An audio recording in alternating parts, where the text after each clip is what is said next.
Well, you know, being in the business for so many years, I think drivers are so important. Driver recruiting and retention, whether it be the ATA or TCA, where I've really put my teeth into it, I've seen how we forget so quickly how important that truck driver is.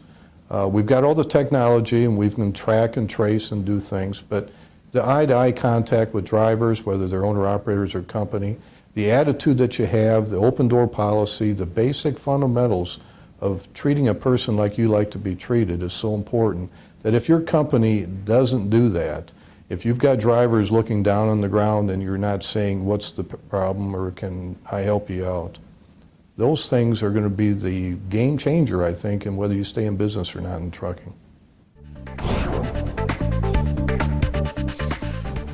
One of the things I think is interesting is the churning. I mean, we've talked about churning effect, which is basically you got the turnover rate. We're down around 30. I think a lot of carriers think that they've done a great job in keeping drivers or recruiting drivers, but it's been the economy. It hasn't been, I think a lot of the training has helped, but in the same token, the turnover rate was 130 a couple of years ago.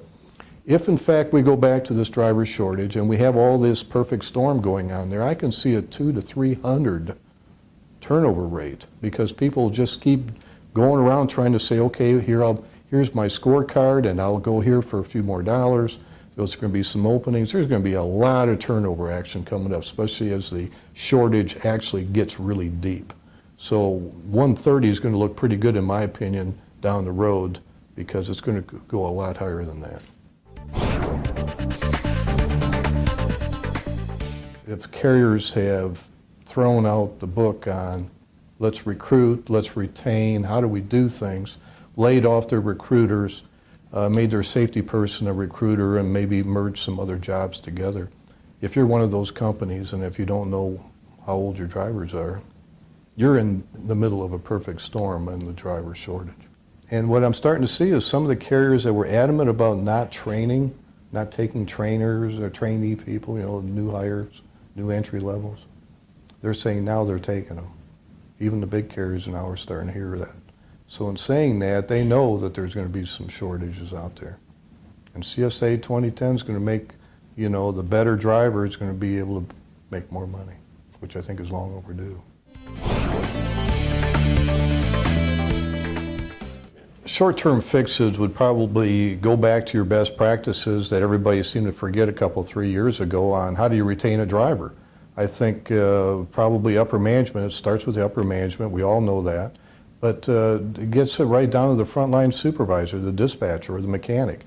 I think we've gotten back into our bad ways again, and truckers seem to do that. You know, we forgot that 3 years ago we were paying sign-on bonuses up to $5,000.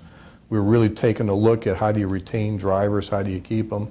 I'll be honest with you, the last couple of years, I think most carriers have said, you know, if you don't want to drive the truck, I'll have somebody else because they've got a pool of drivers. In saying that, I think once again we go back into our bad ways of saying that you're not that important, you can be replaced. Well, I think this time we're definitely going to feel the pinch, and we're going to feel it by paying more money for drivers as well. So you need to go back to and dust off, if you will, your best practices of how do you keep a driver, how do you keep management people enthused about a truck driver, because that's going to be the driving force coming up. The average pay of a driver, I think, was like 6 or 7%. So if you've taken away, you better put it back in because they're going to leave right away.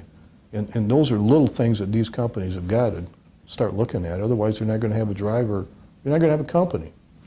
And that's what I'm concerned with. It's a great industry.